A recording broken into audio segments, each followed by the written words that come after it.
मनोजवं मारुततुल्यवेगं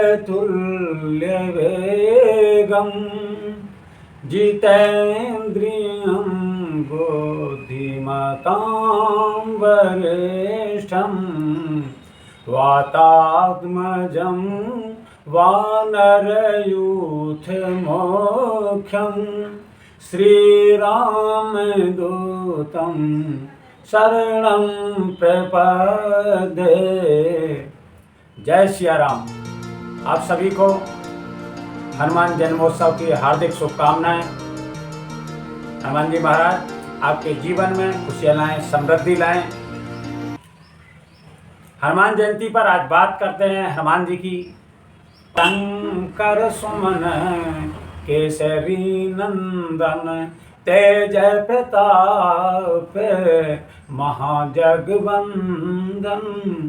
शंकर सुमन भी कहा जाता है। जो हनुमान जी की जन्म की कथा आती है, जो हनुमत रहस्य में आती है, बहुत कम उनकी कथा मिलती है, उनके जन्म की कथा मिलती है। हनुमत रहस्य में आता है कि एक बार भगवान भोलेनाथ को ऐसी उत्कंठा हुई, उन्होंने श्रीमन नारायण से कहा कि हे भगवान, मैं आपको मोहिनी रूप में देखना चाहता हूँ। जब श्रीमन नारायण जी ने मना किया, विष्णु भगवान ने उनको मना किया कि भोलेनाथ रहने दो, ठीक नहीं रहेगा। भोलेनाथ फिर भी नहीं माने। भोलेनाथ ने कहा कि नहीं, मैं मोहिनी रूप में आपको देखना चाहता हूँ। तो जब वो मोहिनी रूप में आए तो भगवान शिव उनकी ओर आसक्त हो गए। आसक्त हुआ तो उनका तेज निकला, जिसको भगवान विष्णु ने हाथ में लेकर के, और वो वहाँ गए जहाँ पर अंजनी, वहाँ जाकर के उन्होंने कहा कि मैं कुछ भोजन चाहता हूँ। तो उनका भोजन चाहिए, लेकिन मेरी एक वो प्रतिज्ञा, मैं किसी पुरुष को मैं देखना नहीं चाहती हूँ। तो उन्होंने कहा मुझे भोजन चाहिए और मैं भोजन उसी से लूँगा जिसने गुरु दक्षिणा ली हो। तो उन्होंने कहा मैंने गुरु दक्षिणा तो नहीं ली है। तो उन्होंने कहा गुरु दक्षिणा नहीं ली है तो मैं भोजन भी नहीं लूँगा। तो उन्होंने कहा आप ही गुरु दक्षिणा दे दीजिए।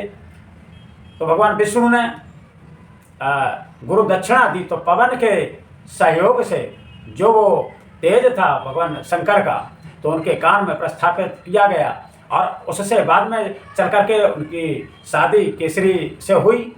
इसीलिए उनको शंकर सुमन भी कहा जाता है, और उनको पवन सुत भी कहा जाता है, और उनको केसरी नंदन भी कहा जाता है। तो हनुमान जी के 3 नाम हैं। चैत्र मास की पूर्णिमा को उनकी जयंती है, और जयंती पर ऐसे बलशाली रामदूत, जिनको हम कहते हैं कि संकट मोचन, जो चिरजीवियों में जिनका नाम है, सीता जी ने उनको वरदान दिया था ना, अजर अमर गुण निर्देशत हो अकर हो बहुत रघुनायक छोहू। तो उन्होंने अजर अमर होने का वरदान सीता जी ने दिया। और ऐसे लोग अश्वत्थामा बलर्व्यासो हनुमान शिविभीषण कृपा परशुरामश्च सप्तैते चिरजीविना सप्तैतान् संस्मय नित्यं मार्कण्डेयमथाष्टमं जीवेद वर्षतं सागरमपि मृत्युविवर्जितः। अश्वत्थामा, बलि, व्यास, हनुमान जी, विभीषण, कृपाचार्य, परशुराम जी, मार्कंडेय जी, ये सभी लोग, इतने लोग हैं जो चिरंजीवी हैं। उनमें हनुमान जी महाराज हैं इस कलयुग में, जो साक्षात विद्यमान हैं यहाँ पर पृथ्वी पर, जो भक्तों की सबसे ज़्यादा सुनने वाले हैं, पराक्रम की, उनकी बल की, विद्या की। अतुलित बल धामम हेम शैलाव देहम धनुजवन कृशानम ज्ञानी नाम अग्रगण्यम सकल गुण निधानम वानराणाम धीशम रघुपति प्रिय भक्तम बात जातम नमामि। जो अतुलित बल के धाम हैं, जिनका शरीर वज्र के समान है, और जो दुष्टों के लिए धनुजवन कृशानम, दुष्टों के लिए एक दावानल की तरह हैं। और भगवान राम के प्रिय भक्त पर हनुमान जी से हम क्या सीखें। हनुमान जी इतने बलशाली थे, जब हनुमान जी लंका में गए, लंका में प्रवेश गए सीता की खोज के लिए, तो मसक समान रूप कपि धरे लंकहि चले सुमिर नर हरि। जब वो लंका में उन्होंने प्रवेश किया तो अपना रूप कैसे रख दिया, मशक समान, एक मच्छर के समान छोटा सूक्ष्म रूप रख लिया। इतने बलवान होने के बाद, इतने बुद्धिमान होने के बाद उन्होंने क्या छोटा सा रूप बनाया। तो जो लोग अपनी बहुत ज़्यादा जो बताते हैं कि वो बलवान हैं, बहुत बड़े विद्वान हैं, उनके लिए हनुमान जी बड़ी सीख देते हैं। इतने बलशाली होते हुए भी सूक्ष्म रूप रखा उन्होंने, क्योंकि वो बलशाली होने के साथ साथ बुद्धिमान भी हैं। बुद्धिमताम वरिष्ठम, जो बुद्धिमान हैं उनमें भी वरिष्ठ हैं, सबसे श्रेष्ठ हैं। जब वो विभीषण से मिलते हैं, विभीषण से पहले, सीता जी से मिलने से पहले वो विभीषण से मिलते हैं। वहाँ पर एक प्रसंग आता है जब वो विभीषण से कहते हैं कि प्रात ले जो नाम हमारा, अते ही दिन ताहि न मिले आहारा। असमय अधम सखा सुनो मोहु पर रघुवीर, कीन्ही कृपा सुमिर गुण भरे विलोचन नीर। उन्होंने कहा मैं कैसा हूँ, अधम हूँ। प्रात ले जो नाम हमारा, तेही दिन ताहि न मिले आहारा। जो मेरा प्रातः काल में नाम ले ले उसको तो भोजन भी नहीं मिलता है। असमय अधम सखा सुनो, उन्होंने अपने को क्या कहा, अधम बोला। इतने बुद्धिमान, इतने बलशाली होते हुए उनमें कितनी विनम्रता है कि वो वहाँ अपने को अधम बोल रहे हैं और ये भी कह रहे हैं कि जो हमारा नाम लेगा सुबह, उनका कहने का मतलब यह है कि हमारा नहीं, भगवान राम का लो, हमारे स्वामी भगवान श्री राम का नाम लो, हमारा नाम ना लो। नहीं तो इतने बलशाली, उनका नाम लेने से कहीं आहार नहीं मिलेगा। तो ये विनम्रता, और विनम्रता क्या है, जो विद्यावान गुड़ी अति चातुर, राम काज करवे को आतुर। विद्यावान है और जिसमें विद्या है उसमें विनय, विद्या ददाति विनयम, विद्या विनय देती है। और हनुमान जी विद्यावान हैं तो विनय तो उनमें होनी स्वाभाविक है। सीता जी के पास जब वो पहुँचते हैं तो हनुमान जी कैसे सूक्ष्म रूप में ही है। जब उनके सामने आए तो सीता जी ने पूछा, उनका परिचय पूछा, राम दूत मैं मातु जानकी, सत्य शपथ करुणा निधान की। उन्होंने बताया कि मैं भगवान राम का दूत हूँ माता। तो उन्होंने उनसे पूछा कि नर वानरई संग कहू कैसे, कही कथा भई संगत जैसे। तो उन्होंने पूछा सब आप जैसे ही है वानर सेना में? उन्होंने कहा हाँ, हम उनमें से थोड़े बड़े हैं और सब छोटे हैं। तो उन्होंने कहा आप बड़े हैं तो फिर लड़ोगे कैसे? सीता जी के मन में जब संदेह हुआ तब हनुमान जी ने फिर क्या किया, कनक भूदरा कार शरीरा, समर भयंकर अति बलवीरा। जब सीता जी को संदेह हुआ तो हनुमान जी कैसे हो गए, कनक भूधराकार शरीरा, विशाल शरीर उन्होंने धारण किया।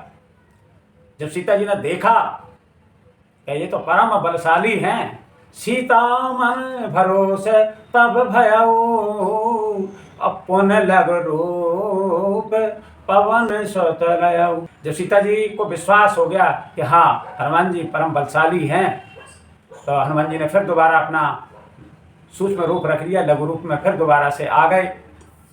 सीता जी लंका में हैं, हनुमान जी लंका को जला देते हैं। और जला देने के बाद जब वो सीता जी के पास पहुंचते हैं तो सीता जी ने पूछा, थे वत्स से ये बताओ कि आपने पूरी लंका जला दी। मैं तो बहुत चिंतित थी कि लंका जला दी और आपकी पूंछ तक नहीं जली। उन्होंने कहा कि माता ये कोई बड़ी बात नहीं है, आपका भी तो वास पावक में है, आपका भी वास अग्नि में है। और जब माँ का वास अग्नि में हो तो उनके बेटे को कौन जला सकता है? भगवान राम ने कहा था जब सीता जी का अपहरण, उससे पहले जब उन्होंने रेखा पूछी, जब लग करऊँ निशाचर नासा, तब लग करऊँ अग्नि में बासा। और वही बात कह रहे हनुमान जी। सीता जी ने कहा कि लंका जला के जली भी नहीं, हनुमंत विचित्र है पूंछ तुम्हारी। उन्होंने कहा पूरी लंका जल गई और तुम्हारी पूंछ का एक बाल भी नहीं जला, तुम्हारी पूंछ बड़ी विचित्र है। लंका जला के जली भी नहीं, हनुमंत विचित्र है पूंछ तुम्हारी। कौन सा जादू राजेश्वर भरा, हंस पूछ रही मिथिलेश दुलारी। हंस के पूछ रही है कि कौन सा जादू है ये? बोले कपि हम आगे हैं राघव। हनुमान जी ने कहा हमारे आगे हृदय में राघव हैं। बोले कपहि आगे हैं राघव, पीछे पूछ रहस्य भारी। बानर को भला पूछत कौन है, श्री राम के पीछे पूछ हमारी। कितना अच्छा उत्तर दिया कि भगवान जिसके हृदय में आगे हों और पूछता हमारी पीछे है। और उन्होंने कहा कि बानर को भला कौन पूछता है। अब बानर को कोई जो पूछता नहीं है तो ये तो भगवान राम के पीछे हमारी पूछ है। भगवान राम है तो हमारी भी पूछ है। तो ये उनका उत्तर उन्होंने दिया माता सीता को। तो इतने विद्वान और इतने विनम्र हनुमान जी जब लंका जला करके जब राम जी के पास आए तो राम जी ने कहा कि आपका बड़ा उपकार है हम पर, जो आपने किया वो और कोई नहीं कर सकता था, वो केवल आप ही कर सकते थे। हनुमान जी ने कहा, हनुमान जी ने भगवान राम जी के पैर पकड़ लिए और पैर पकड़ने के बाद कहा कि नाग सिंधु हटक पुरजारा, निश्चर गंबध बेपन गुजारा। सो सब तव प्रताप रघुराई, नाथ न कछु मोर प्रभुताई।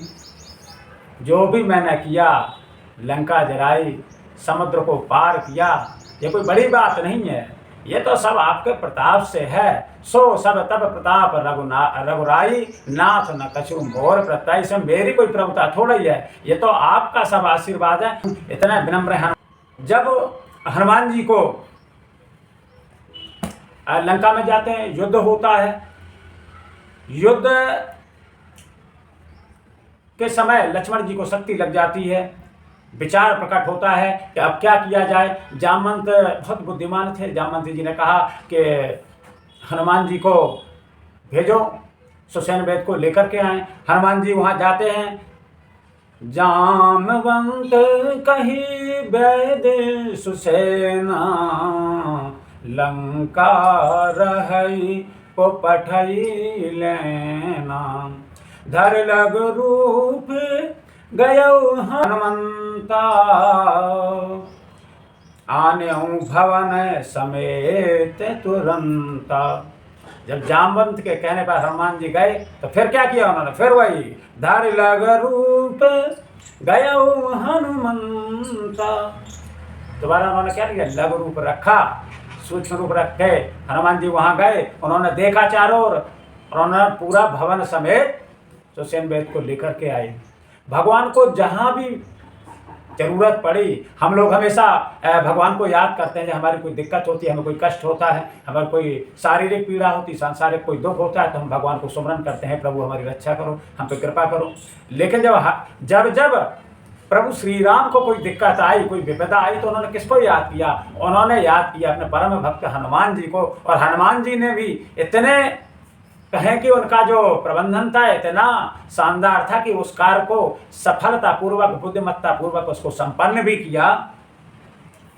तो हनुमान जी ने सुसेन वेद को ले आए। वहाँ जाकर के जब वो जाते हैं कि उनके लिए सजीवन बूटी के लिए जब जाते हैं तो बीच में मायावी राक्षस मिलते हैं, काल ने भी मिलता है, उसको भी मारते हैं। और जब वो पहुँचते हैं वहाँ तो देखा कि पर्वत पर उन्हें बूटी समझ में नहीं आई। तो उन्होंने कहा अगर ढूंढेंगे तो बहुत समय हो जाएगा, तो बूटी पूरा पर्वत उठा करके ले आए। ऐसे हमारे हनुमान जी सूर्यदेव के पास गए शिक्षा लेने के लिए। सूर्यदेव ने कहा कि मैंने कहीं देखा है आपको। तो उन्होंने कहा देखा होगा। फिर कुछ देर बाद कहा कि समझ गए कि ये वही बालक है जिसने बचपन में मुझे फल समझ के निगल लिया था और देवताओं की विनती के बाद उनको छोड़ा था। हनुमान जी की शक्ति देखिए कि सूर्यदेव को एक फल समझ करके निगल लिया। जिनके हम जन्मोत्सव की बात कर रहे हैं तो उनके गुणों की भी बात कर ली जाए। कहते हैं कि हनुमान चालीसा के पढ़ने से, सुंदर कांड के पढ़ने से, हनुमान अष्टक पढ़ने से जो भी दुख होते हैं, कष्ट होते हैं, सब मिट जाते हैं। वैसे भी कहा कि अष्ट सिद्धि नव निधि के दाता, असबर दीन जानकी माता। अष्ट सिद्धियों, अष्ट सिद्धि नव निधि के दाता, सब कुछ है हनुमान जी पर। अर्थ धर्म काम मोक्ष सभी मिल जाता है। और कलयुग में कहा जाएगा और देवता चेत न धराई, हनुमत से सर्व सुख कराई। और देवता हैं वो चित्त नहीं धरते, ध्यान नहीं देते। तो किसकी? हनुमान जी ऐसे हैं जो अपने भक्त की बात तुरंत सुनते हैं। दुर्गम काज जगत के जेते, सुगम अनुग्रह तुम्हारे ते। जो भी दुर्गम काज है, जो कठिन काज है, उसको हनुमान जी सुलझा देते हैं, उसको खत्म कर देते हैं और उसे कैसा बनाते हैं? सुगम बना देते हैं।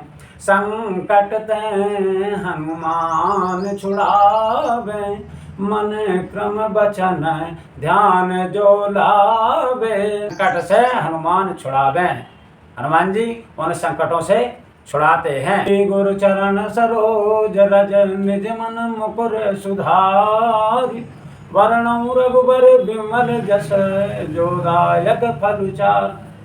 ऐसे हनुमान जी सब पर अपनी कृपा बनाए रखें। उनके जीवन से यही हम सीख ले सकते हैं कि कितना भी बल आ जाए, कितनी धन संपदा आ जाए, राज सत्ता आ जाए, जो भी आए, हमेशा विनम्र रहना चाहिए। उन्होंने इतने काम किए लेकिन कभी ये नहीं कहा कि वो काम उन्होंने किया उनके बल पे हुआ है। ऐसे हनुमान जी सब पर अपनी कृपा बनाए रखें। जय सिया राम, जय जय सिया राम। हनुमान जी महाराज की जय।